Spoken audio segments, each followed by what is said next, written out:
Guido coming at you with a supplementary tactics talk. Adding an extra one in today for a quick review of the AMX 1357F, which is on sale for only 24 hours. Usually I don't react to these kind of things with wargaming. If you want to spend your money, spend your money. This one's on sale for only 24 hours. I just wanted to kick out a quick review on this because this is really a fun little tank. So it's one to think about if you're looking for a little scout tank, especially a premium. Also, one thing to realize is you can put your own paint on the version they're selling. This happens to be the one I bought. It's the Grand Finals version with the WargamingLeague.net Grand Finals paint scheme on it. I can't change that. If you buy the one that they're selling right now, you can put your own camo on it. That's kind of cool. So standard for these things with a quick review from me. We'll do an overview. We'll talk a little bit about the tech tree. This is not a tech tree tank, but it does have some implications to training and what's going on in the French tech tree on lights. We'll do a comparison against its peers. We'll talk about my setup and how I've done so far stats wise, and then I've only got one example for you. I usually do 3 on these, but since I'm kicking this out as soon as possible, I'll show you a game I had earlier today, which was a lot of fun and really kind of reminded me about how fun this little tank is. And since it's only on sale for 24 hours, let's go ahead and review it and give you guys something to think about. We'll start with the quick overview. You can see it. It's the French autoloader kind of tank. It's kind of a weird looking space age tank right here, mounting a 57mm.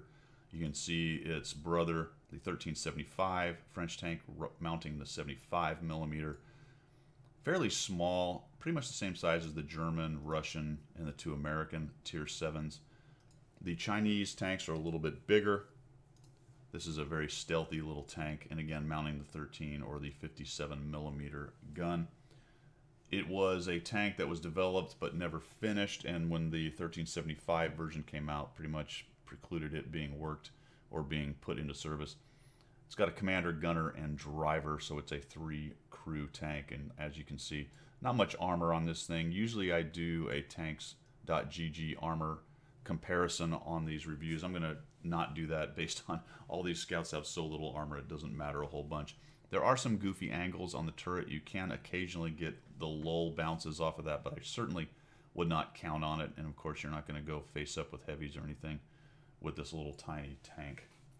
Alright, so let's move on to the tech tree considerations. So it is obviously a premium tank. You don't have any tech tree. There's no upgrades. But one thing to think about is you're training light tank crew for the French. So the 105, 1390, 12T, 1375, and the 12T are all running 3 crew in exactly the same positions. So it's a great trainer for all of those tanks right there. The ELC BIS has a 2 crew, and when you get back to the MX40, it's 3 crew. So you have a little bit of a goofiness along here when you're upgrading through these tanks, grinding through them until you get to the 12T, and then it's solidly the same. The Bat Chats, the 2 Bat Chats have 3 crew members. They also occupy the same positions as the 1375. So it could be considered something of a trainer for those 2, but realize you'd have to switch them over to medium tank crew at that point, and they wouldn't be able to switch back to your 1375. So if you wanted to bring up a 3-crew team and then spend a little gold, you could certainly do that for the Bat Chat line because it splits off at the 12T. It gets a little goofy when you go over here to the AMX 30, just as a side note, because it turns into 4 crew. So there's not any really great options in here other than maybe the other premium medium tanks that the French have out there when you're trying to do crew trainers in this weird split at 12T where it goes into 3 different lines. That's really the only big consideration is the crew thing. And like I said, for the 12T all the way through to the 13105, it's a great trainer for those. All right, taking a look at the comparison, you can see that these tanks are very similar in a lot of respects. All these Tier 7 light tanks. One thing you'll notice right off is a 1357 with a little 57mm, only doing 90 per shot. The good news is you have 8 rounds in your clip. Penetration is decent at 143, right in the middle of all those. Rate of fire is very fast, and you'll notice it's got a 1-second intershell shot time within its clip and a 15.66 reload, which is faster than the DA and a little bit slower than the 1375. But that intershell time of 1 second really spits those rounds downrange. The depression is decent at -6. Elevation is anemic at 12. That can be a problem with this tank in any lookup situation. Traverse is fine for circling. Dispersion is okay. All these tanks are not great, but 3.5 is tied for best in class. You do have to be careful, and if you can get close to your work, that's a good thing. It does have difficulty sniping at long ranges unless you really let the gun settle, and even then it's a little bit iffy.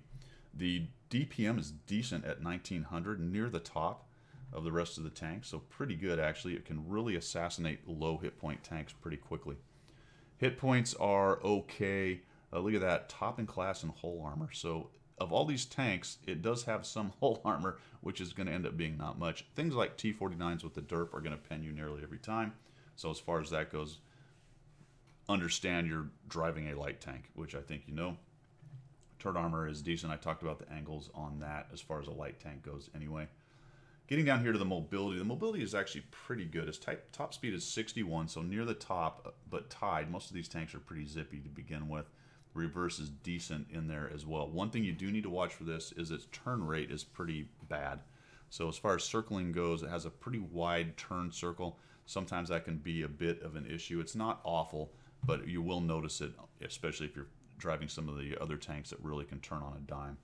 It's just something to be careful about when you are trying to circle and such. Getting down here to the concealment is really where this tank starts to shine. The moving, 4.99 best in class. The stationary, or not shooting, sorry, whether it's stationary or driving, not shooting is 18.75, which is near the top, just right below the LTG. But the LTG doesn't have quite as good movement. It also doesn't have, as far as moving and having concealment, it also doesn't have as good a view range. So you've combined top in class view range with some of the best camo in the class, and it really is good as both an active and passive scout, so it can do both those roles no problem. And then you add in that clip with 8 rounds on it, good ability to assassinate low hit point tanks. Be careful about that though, because you can easily misjudge, especially if they're in the 400-500 hit point regime. Sometimes you'll come up a little bit short with that 90 alpha and maybe a bounce or two or a shot and no damage in amongst all that. So do be careful when you think you're going to come in there, hey man, I got 8 rounds, I'm just going to take this guy out. If he's not really down low, sometimes you'll end up leaving him alive. Good news is that the clip reload is reasonable at 15 seconds, so if you can get away for a while, you can reload. And that's pretty much the comparison. Remember that all my comparisons are done with 100% crew, all the top modules, and no equipment on them. As far as my setup goes, you can tell that I've got a pretty good crew. They're on 4 skills, working on their 5th skill, so that's definitely going to help out. They're trained for the 13105, and I've got pretty much the standard things that you might find on a scout. Brothers in Arms, I think, is critical. 6th Sense for the commander. Situation awareness and recon are both 100%, and working on concealment. For the next guy we're working on, we got Brothers in Arms, Snapshot, Concealment, Designated Target, and Repairs. Designated Target is just kind of one of those gee whiz things. If you look at the skills he can have, you're getting into the gunnery skills down here and Deadeye armor, these kind of things. So we're going to just try out that Designated Target. That doesn't have a lot of use, so it's probably not recommended. I think a couple other skills in there would be more useful, really, for most people.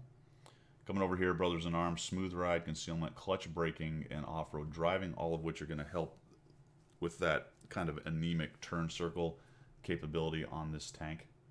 That's how that's set up. For my setup down here with equipment, I'm running Enhanced Gun Lane Drive. I've got Camouflage and Binocs.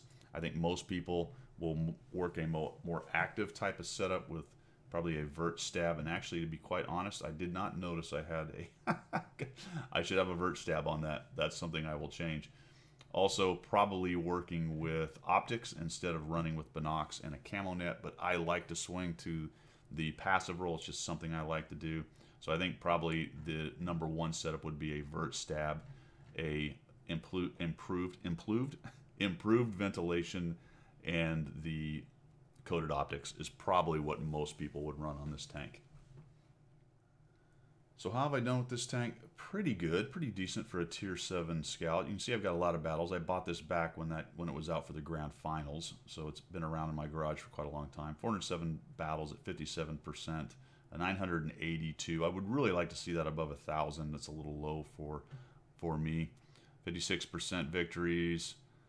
36% survive, not bad. Got hits at 76, which is pretty decent for this gun. Damage ratio is 1.6. Destruction is 2.33, which is pretty pretty good for a scout, and you've got an armor use of 0.01, so obviously armor is not going to save you in any way, shape, or form. Dumping out 1100 average and receiving 712. I got an 8 kill battle in it somewhere along the way.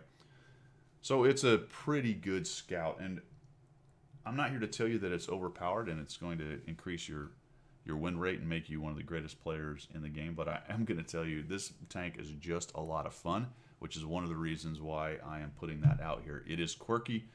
It is not your regular type of tank. You do have to be careful and work with it, knowing it's an auto loader, but I'm telling you, this tank is a lot of fun, and I've had a pretty good run with it. All right, here's the example and the reason why I decided to do this.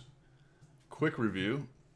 In addition to it being sold for only 24 hours, this is a pretty fun game. Now, I'm top tier here. Obviously, a 3-5-7 is going to be a great setup on a relatively open map where a scout's going to be able to do some pretty good work. Then we'll get started here. I've spawned down in the southwest, and we are on whatever it's called, Live Oaks, which has been changed a bit. There's actually a lot more cover along here for an approach by a scout. And I haven't actually looked into much down here, but there's some places we can get down here. There's actually a road across the middle right here, which is really interesting. Kind of makes this middle area a little bit more in play. In addition, there's some buildings right here. And a couple of these have always been here, but there's a few more. A little bit more hard cover because they're not all on stilts anymore. And you've got some bushes around the edges, which gives the southwest a chance to bush up right here and start looking for tanks that are crossing or trying to get up on this hill right up in front of me here, which has always been a bit problematic for the southwest spawn to deal with those guys getting up there and shooting them in the side. There's really no analog to that from the southwest spawn. So a little bit more cover, and now we've got this T20. I just zoom in, and I'm hoping that after I tee him up, I'm looking for somebody to take some shots. But because I've got this hard cover with me now, I decide, well, if he sits there for a while, I'm just going to go ahead and look at that 1 second interclip. And when you're that close, the 3-5 dispersion isn't hurting you very much. I couldn't quite get that last one out. And that's a fairly unusual that you can sit there and shoot that much, but it was situational based on the position I was in and my ability to pull back right there. I am a little bit lucky there was nobody up on that little sniper hill of theirs, or they were otherwise occupied. We'll come in here. I've got a Churchill right in front of me. I'm going to do a little bit of the same thing here, although I do have a bit of an issue with the ground. I'll switch over to the T20 as he crosses, and I'm spotted. So now I'll just jump back. I'll force a reload. And because I've got the Churchill, I decided to go with my gold rounds here. I carry 1 clip of gold on this tank. And mostly that was because I was hoping I could get into that Churchill and take him down. Things sort of change and conspire against me to where I'm not really able to do that. The T-20's moving around. I don't really want to get spotted here, so I tighten up against this bush. T-20's kind of getting hit. I'm trying to get my binocs going again. I just don't have quite tall enough of a tank or high enough of an elevation to get a shot on his top turret. You see the Comet's moved around to the middle. We have a definite problem up there in the northwest as they're coming through the town. Our KV-1 and friend are on the back edge of that. And I decide in here pretty quickly I'm going to go try to assassinate the Churchill. I'm actually counting noses right now on what's spotted and what's not. I'm trying to figure out what, if anything, might be up on that sniper hill. And it's probably the AT-2 if anything is up there, because I haven't seen him yet. Churchill dies on the way in, so I don't have to do that. So I'm just going to change of mission, come up here, post up in these bushes, but this is a little dangerous because I'm starting to get it high enough that one of those guys may actually see my turret. So I'm going to back up. Plus, they're making a hard push in here. We got a Tiger sitting back. It's unfortunate he wasn't in town. And I do get spotted coming through here.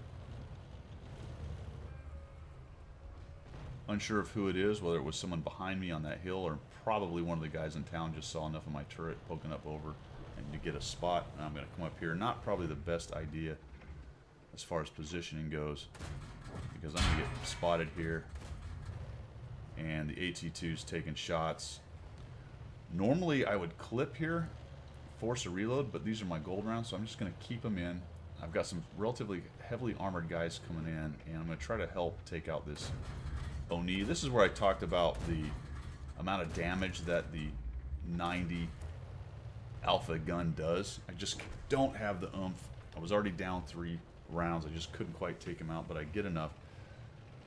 Relatively fast reload on the autoloader. You can see that I'm actually able to continue to hold this position. I got turned around initially in case I really had to run. They were really coming at me, but look at that. Just helped clip him down. Still got 3 shots. Put shots into him. There's that dispersion not hurting me too bad. I need to be careful about coming a little too far back behind this because right now I am covered up against that AT2. There's 2 KV1s. Here comes another one. There's that fairly fast reload on the clip. I'm good to go back into it. I do have to be cognizant of my depression right there, but if I'm on the flat here enough, no problem. Still have 3 rounds. This guy's back here. He's not really paying attention to me. The Tiger is doing a lot of the heavy lifting in here, but I'm able to just come in there and add harassing fire. And that's kind of that assassination thing. Force a reload. Now I'm wondering, all right, am I going to go work on this AT2 or how about him? What I'd like to do is clean him up so he's no longer attacking the Arty or messing with the Dick or Max back there. So he doesn't know I'm coming. We'll stay in this low portion here. At first I thought he might come up and over. The dispersion on the move is not great, so that's why I stopped, just in case he came up and over and get more of an aimed shot. Push through this water. And the intention now is to come up here, assassinate this T-67. He may get a shot or 2 on me before I kill him, but I should be able to easily kill him. And then I'll move on and use that good scout view range, try to find that AT2, have the artillery help take him down, and then move into their Arty and kill him off. So he's in that bush right there. So he hit me right away. There's that great clip speed. Boom, boom, boom. Dispersion doesn't hurt me too badly at that range. And I'm just wiggling, jinking and jiving, trying to make any artillery shot as hard as possible. Lean over left to use the bridge to help block a little bit of it.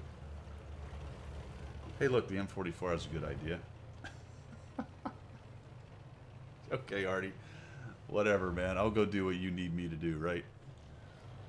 Alright, here we go. Pushing in. Use this bush. There are a few more bushes along here now. And we got lots of time. We got 8 minutes, 26 seconds. No need to go raging through there. Maybe get tracked by the AT2. And then nuked by the artillery. And hey, check that out. There he is. Side shot. Backing up. He's got terrible view range. Doesn't see me. Now I'm just looking to get some more shots here as far as spotting goes. I'm going to go ahead and force a reload with C. I'm hoping I can push up and over this without getting spotted. It looks like I'm able to, if just. He's backing up, so what I need to do is come around behind him. Looking at his last known spot. My kids are going crazy in there. Alright, AT2. Come around behind him. There he is, but I see the grill. Take him down. Trying to auto aim him, get him down. Probably going to eat an Arty shot in here at some point. Yep. I'm going to get in a little closer before I fire again here. Unfortunately, I wasted a couple. Fix the turret because I don't want to have to mess with the turret having problems keeping a track on guys as I circle them. But he ends up dying from the Su-85. Those 2 TDs back there backing me up and taking everything down. Ends up being 2,855, 2,000 spotting, 5 kills. It's an ace tanker in the 1357. So granted, top tier, really good setup for me in there the whole way. But just a fun game. A great example of how fun this little tank can be. In bigger fights, it'll see up to tier 9s, obviously now with the new matchmaker, relatively new matchmaker. In those kind of fights, you do have to be very, very careful, but in that case, its spotting capability really shines. Whether it's passive or active in there, it does a really nice job in that role. So in the lower tier games, it can definitely be one of the foremost combat damage output kind of guys. And when it's bottom tier in a tier 9 game, you can swing to that more stealthy scout role, facilitating damage instead of directly doing it, but later in the game, stay alive. you can still do a lot of damage as well. Just a cool little tank, and hopefully that's a good example of its play. Okay, well that is it for the review of the 1357. Just wanted to knock that out for you in case you're thinking about buying it. As always, we will see you, and keep supporting the channel.